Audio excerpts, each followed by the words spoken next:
This program is brought to you by Link TV for educational and non-commercial use only.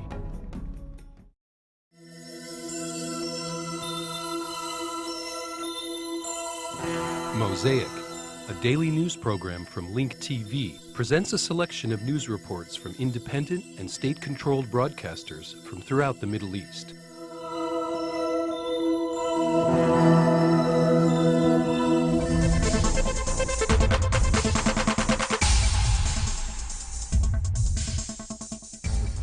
Leaders, Kurdish parties said today they opposed the formation of a four-way alliance of Kurdish and Shiite parties, which excluded the Sunnis. In a statement to the Kurdish Al Jarida newspaper, the two Kurdish leaders, Iraqi president and head Patriotic Union of Kurdistan, PUK, Jalal Talbani, and head of the Kurdistan Democratic Party, KDP, Masoud Barzani, were criticized for joining a new alliance without getting back to the members of Council of Political Parties of Kurdistan.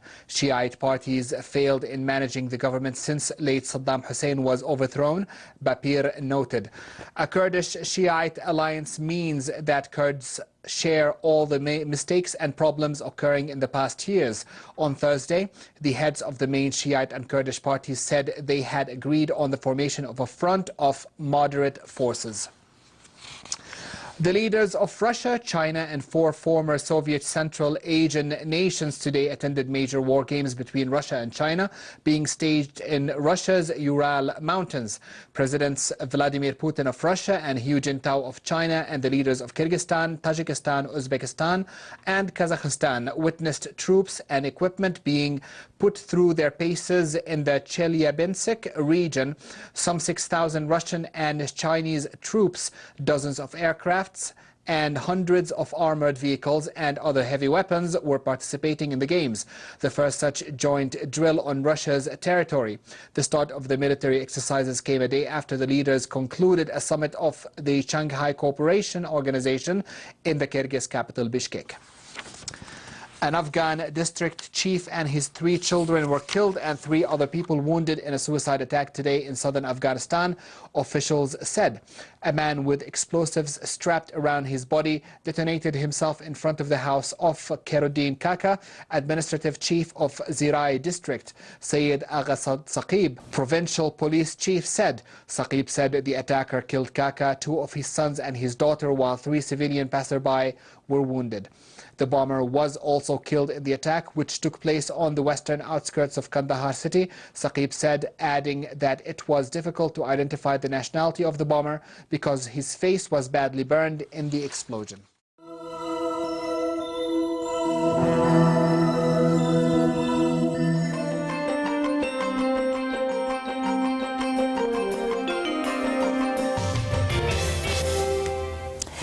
At the Nahr al-Bared Palestinian refugee camp, clashes between the Lebanese army and Fatah Islam militants continued today. Lebanese army helicopters have been pounding parts of the old camp in a bid to quash the militants who have been holed up there for 3 months. Aerial bombardments have become a prominent feature of the army's campaign against Fatah Islam militants over recent weeks. Also note that prospective French ambassador to Lebanon, Chargé d'Affaires André Parent, arrives in Beirut today.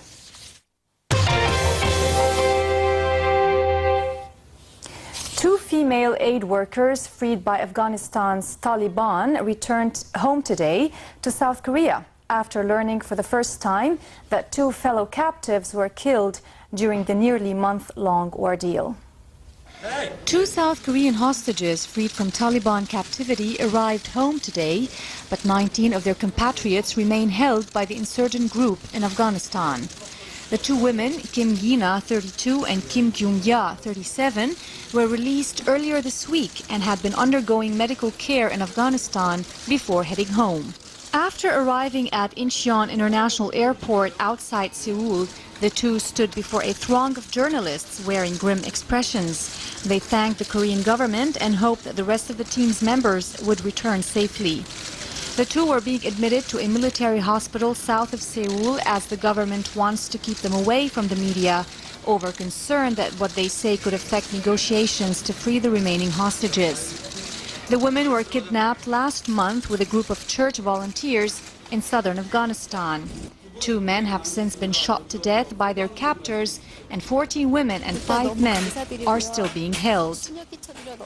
Kim Gyung-ya worked at a software development company and is known for her dedication to volunteer work, while Kim Gina taught digital animation as a lecturer at a local technical college. Meanwhile, a suicide attacker blew himself up outside the house of a district governor in southern Afghanistan, killing the official and 3 of his children. The attacker blew himself up as the governor left his compound in the southern city of Kandahar to distribute food to the poor. 2 of his sons and 1 of his daughters, all aged under 10, were also killed. The U.S. ambassador to Iraq says the problems there go back to the creation of the Ba'ath Party in 1968. Ryan Crocker says it's up to the leaders of all the communities in Iraq, Sunnis, Shiites and Kurds, to come together and work out a solution. His comments came in an interview with Reuters on Thursday. He said the differences between the different groups would not be solved in a week. He pointed to the advent of the Ba'ath Party that saw Saddam Hussein rise to power as the trigger point for the troubles. Crocker said there were many pressures on the Maliki government, but that national reconciliation was what was needed.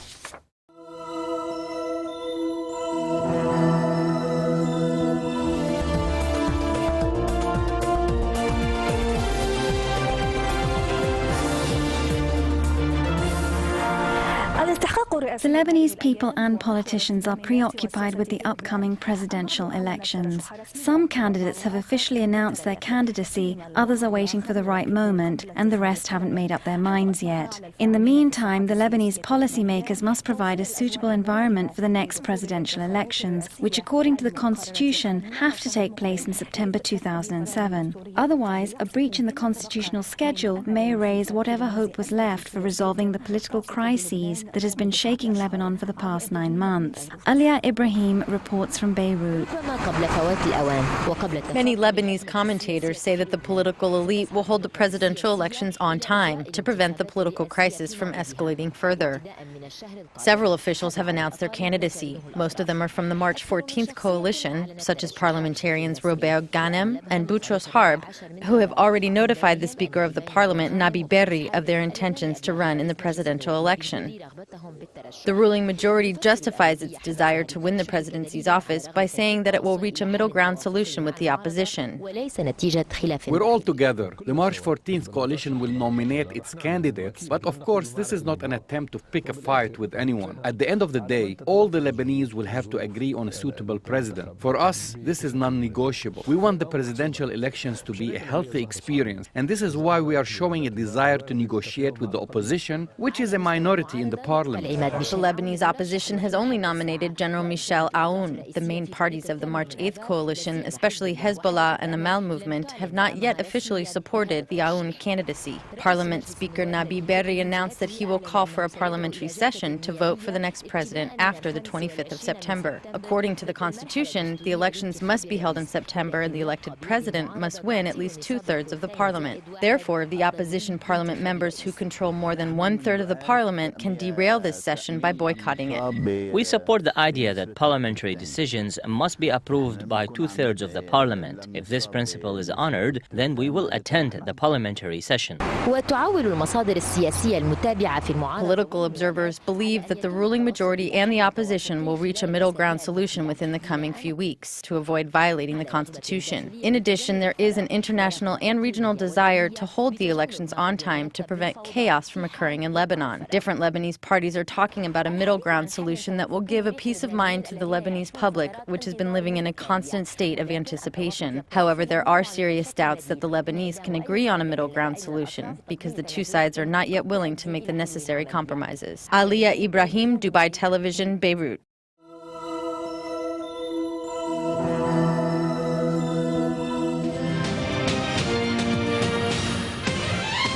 اجتمع وزراء خارجية إسرائيل كما The chief Palestinian negotiator, Saeb Ariqat, and the foreign ministers of Japan, Jordan, and Israel held a four-way meeting in the West Bank city of Jericho. The leaders signed an agreement calling for the creation of an industrial and agricultural zone, as well as a commercial airport near Jericho. In a previous statement, Ariqat confirmed that the four leaders would sign a joint economic deal dubbed the Valley of Peace, which pertains to an area that extends from the Jordanian city of Aqaba in the south to Bisan in northern Israel along the Jordan Valley. Ariqat added that the Palestinians foresee a bright future through this project, which includes the creation of an industrial and agricultural zone. In an attempt to revive the Mideast peace process, Palestine, Jordan, Japan, and Israel have agreed to launch several projects on both banks of the Jordan River. The leaders will discuss the details of this project in a meeting scheduled for next October. The project, which was financed by Japan in the amount of $100 million, includes the creation of a commercial airport in the Jordanian city of southern Shuna, as well as an industrial zone near Jericho. In addition, the plan includes the rehabilitation of Prince Mohammed border crossing that links Palestine and Jordan and turning it into a commercial passage. It also includes expanding what has become known as the Crooked Roadway that links Jericho with Ramallah. The plan also calls for the creation of a highway along the Jordan River in the west. The four parties remain committed. The four sides are committed to implementing this project, which will help create stability for the upcoming Palestinian state.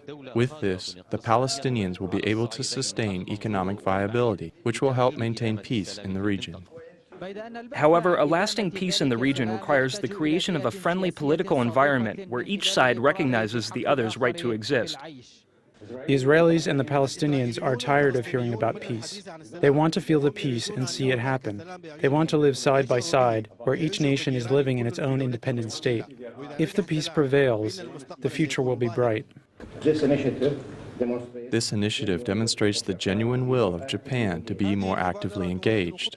It will help the Palestinians improve their economy and establish an independent state in the 1967 occupied territories, including the holy city of Jerusalem. Amidst hope and optimism, the launch of the Valley of Peace initiative through economic means in order to reach a political goal depends on Israel's commitment to it. This is a symbolic event, and there is This is a symbolic event, and there are many challenges in the road ahead. We have agreed to work together in this project, but this shouldn't be an option to the peace initiative. We have a responsibility to start a serious and comprehensive peace process in order to reach an agreement that is good for life.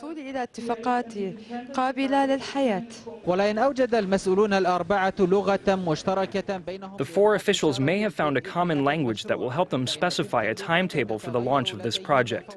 However, they may have another plan once they return home, especially since each has its own revelation and ways of reaching a lasting settlement. It isn't necessary that the road to peace, which they are looking for, is planted with flowers. But what is necessary is for Israel to lift its military measures, which have derailed this peace process. To make things worse, Israel wants to annex the Palestinian Jordan Valley region and exclude it from any future solutions. For Madar Program, Majid Saeed, Abu Dhabi Channel, Jericho. لبرنامج المدار ماجد سعيد قناة أبو ظبي أريحة.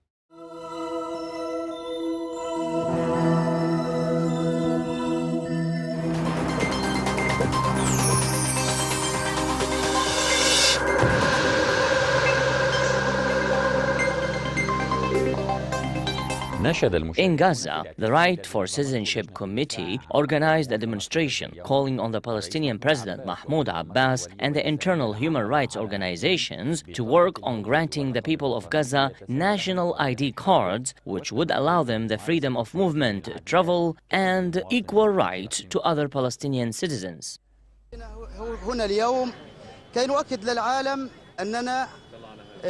We are here today to tell the world that we in the Gaza Strip are without any means of movement or travel. We are here to call on all Arab countries, starting with President Mahmoud Abbas, Abu Mazen, to hasten in solving this humanitarian problem. We have been here in the Gaza Strip for 12 years without any freedom of movement.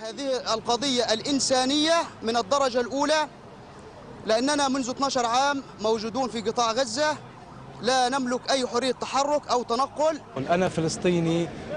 I'm a Palestinian who came from Algeria. I've been living in Gaza for 10 years. I'm no longer a Palestinian, but a Gazawian. because I have not seen Palestine yet. I cannot move from Gaza to the outside world or to the West Bank. I call on all human rights organizations and those concerned to address this humanitarian issue and empathize with our situation. We want an identity card or anything that would make it possible for us to move, to see our families. I cannot leave Gaza, and my family cannot come here either. We are strangers in our own homeland. Some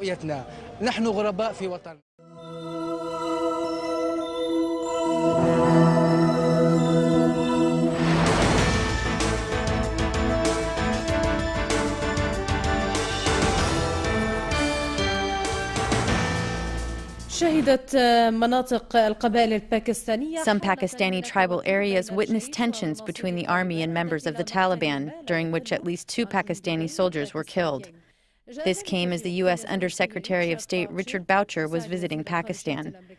Boucher reiterated his country's support for Pakistan's economy and called for more cooperation between the two countries in the so-called war on terror. The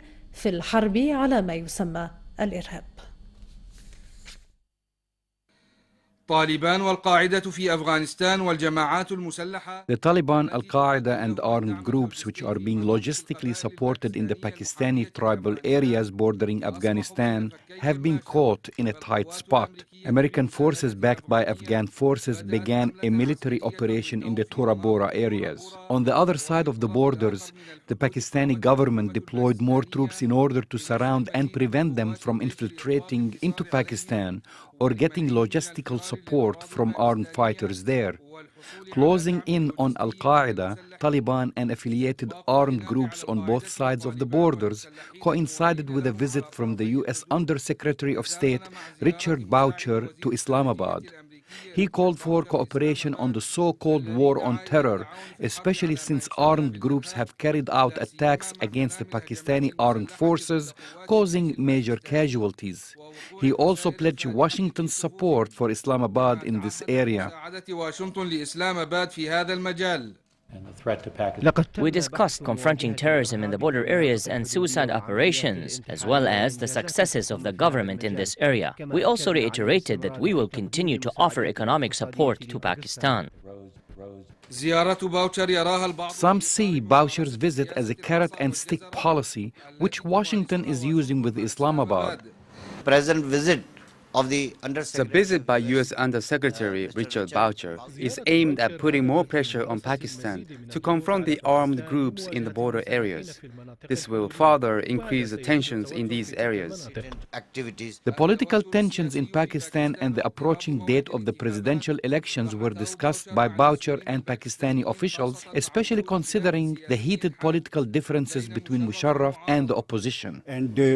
Boucher met with officials and different parties, especially since the elections are very close. He wants to look at what preparations are being made for these elections. He's also making effort to find a political power that will be an ally to Washington. The tensions in the border areas heat up whenever an American official visits Pakistan to demonstrate the extent of cooperation in the so-called war on terror.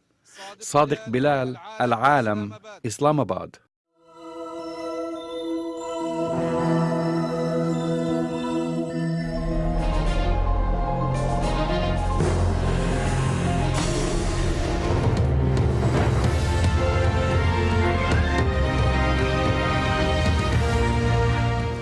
Outwardly, it's boom time. Vast construction projects financed by a seemingly endless stream of oil revenues.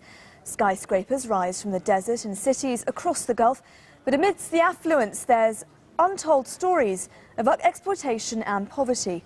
Millions of migrant construction workers, mostly from Asia, are being drafted in. But as Sami Zaidan found, their jobs come at a high cost. There are approximately 10 million of these labourers in the Gulf countries. Most come from Asia, primarily India, Pakistan, Nepal, Bangladesh and Sri Lanka. On arrival, their passports are taken by their employers. On the construction sites, they risk injury and even death as they labour in up to 50-degree temperatures. And at the end of the day, many return to crowded, cramped and unhygienic accommodation at vast labour camps. Camps found on the outskirts of these glimmering cities. And for this, they will earn between $5 and $7 a day. But they're not faced with difficult conditions alone. Many are trapped in debt. The vast majority of workers Al Jazeera spoke to over the course of a 3-month investigation had been charged sums of up to $3,000 just to secure a job in the Gulf. I paid $2,500 for my visa. Other people have paid slightly more or little less. So what do? If I try to be good and legal, no one will deal with me. This is the view of one prominent recruiter of Asian labor to the Gulf. Unaware he was being secretly filmed, he claims the illegal practice of passing on the costs of flights and visas to workers is widespread. Every subcontracting company, a subcontractor like you and me today, like sitting over here getting 100 people, would charge. They will charge the people. It's okay, they don't mind. The chairman of the Gulf Constructor Group doesn't believe that protecting workers from being forced to pay flights and visa costs is the responsibility of his members. It is not my responsibility as a contracting company owner to pay dues to employment agencies in India and Pakistan or the Philippines. The construction business in the Gulf is an international operation. Major Western multinationals form partnerships with local companies. Al Jazeera has also uncovered evidence that these Western construction firms are also guilty of tolerating and benefiting from the practice of passing on costs. This worker, employed by a major international company, explained the process. He fears deportation, so we have protected his identity at his request. The agent told he would send us if we give him $1,600. The agent arranged our visa and flights, and within 2 months, we were here. They were brought to the Gulf by Ambi, one of the largest manpower companies importing labor to the region. Were the workers we spoke to an isolated case? Well, we sent an undercover reporter to one of the recruiters' offices to find out. This agent confirmed that $1,600 or 65,000 Indian rupees was the standard charge for anyone hoping to secure a job in the Gulf. The Western construction companies that we have talked to agree that their recruitment process is unfair and puts a heavy financial burden on their workers. Yet the very same countries are the ones that are going to the subcontinent, hiring recruiters, and bringing thousands and hundreds of thousands of workers. With thousands of Asian laborers arriving in the Gulf every week, labor issues are set to become ever more pressing for the governments and employers in the region. Sami Zaidan, Al Jazeera. The US unveils a $63 billion arms deal to several countries in the Middle East. How will this affect Syria and Iran? And why are the Russians moving their fleet to the Mediterranean? Answers to these questions and more on Link TV's Mosaic Intelligence Report. 2 weeks ago, when U.S. Secretary of State Condoleezza Rice unveiled plans to funnel a staggering quantity of U.S. military aid to several countries in the Middle East, it spread like wildfire, making headlines all over the world.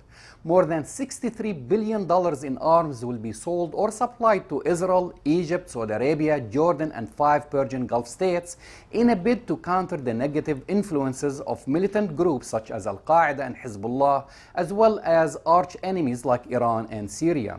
It sent a very clear signal, again, to Iran and to Syria and to those who are seeking to destabilize the region, who are seeking to expand their influence at the expense of forces of moderation in the region, that the United States is committed to the security of our friends and allies, and that we're going to make sure that they have what they need to be able to defend themselves against these threats. Israel has recently formalized its lion's share of the deal by signing a memorandum of understanding on a new $30 billion 10-year military assistance package.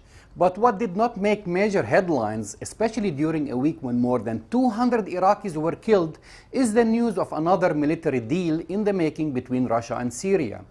According to a report that aired on Al Arabiya TV, Russia is creating a permanent naval base in Tartus, Syria, that would give it a Mediterranean outpost and represent a major shift in the regional security balance of the Eastern Mediterranean, the Levant, and the whole Middle East. The establishment of this Russian project has been presented as an alternative hub for the Russian Black Sea Fleet based in the Crimean port of Sevastopol in the Ukraine.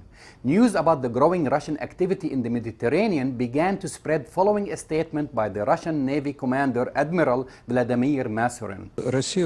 Our naval ships always had a presence in the Mediterranean Sea, and we had bases in both Syria and Libya. The decision to return to our base in Syria is a productive one because Russia is capable of finding solutions to the current Middle East crisis. The presence of our naval ships in that region strengthens Russia's negotiating position. But why would the Russians do this when they are also upgrading their naval port in Novorossiysk off the eastern margins of the Black Sea? According to another report on Al Jazeera, the breakthrough which led to the arms deal was made possible after the two parties resolved their financial differences. Over the years, Syria has accumulated a huge debt of approximately $11 billion to Russia. The Russians recently conceded more than 70% of this debt. The remaining part will be returned by Syria partly in cash and partly through permanent port services to the Russian Navy ships in Latakia and Tartus.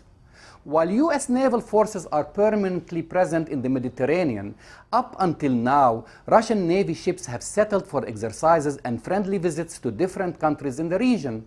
Now it seems that Russia has decided to flex its muscles in the region.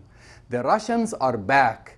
Their aims in Syria are a symmetrical reaction to American objectives for the Middle East and part of a global chess game.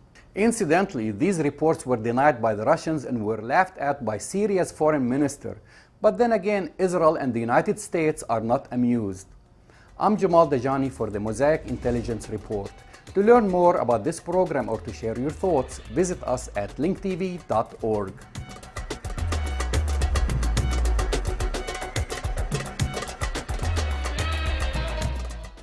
Hi, I'm Jamal Dajani. Is it possible to make television that matters? I believe it is. If I didn't, I wouldn't have been able to produce more than 1,400 episodes of Mosaic. You would think it gets easier to create this kind of programming. It doesn't.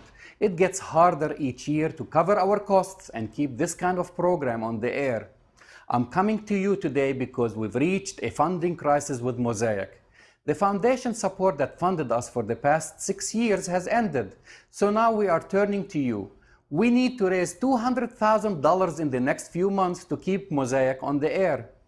Be a part of something important. Call in your donation for Mosaic at 1-866-485-8848 or go online at linktv.org. I know you understand how important Mosaic is in offering Americans a real sense of what's happening in the Middle East. Broadcasters you wouldn't normally be able to see from Iraq to Israel are translated and made accessible to you every weekday. If you are a Mosaic junkie, just think how different your perspective would be if you had never seen this show. Help us survive this crisis. Call 1-866-485-8848 or go online at linktv.org to make a donation. I'm confident that with your support, we'll produce another 1,400 episodes of Mosaic in the years to come. From the entire Mosaic team, thank you. Mosaic needs your support. Help us reach our goal to raise $200,000 by the end of the year to keep Mosaic on the air. Pledge your gift today at 1-866-485-8848 or linktv.org. Get more news about the Middle East online at linktv.org/Mosaic. The Mosaic webpage offers a complete archive of Mosaic programs, program transcripts, the Mosaic video podcast, and the Mosaic Intelligence Report, a weekly analysis of the hottest stories from the Middle East. The views expressed on Mosaic are those of the participating broadcasters, not Link TV or its sponsors. The production of Mosaic is made possible with the support of viewers like you. Thank you.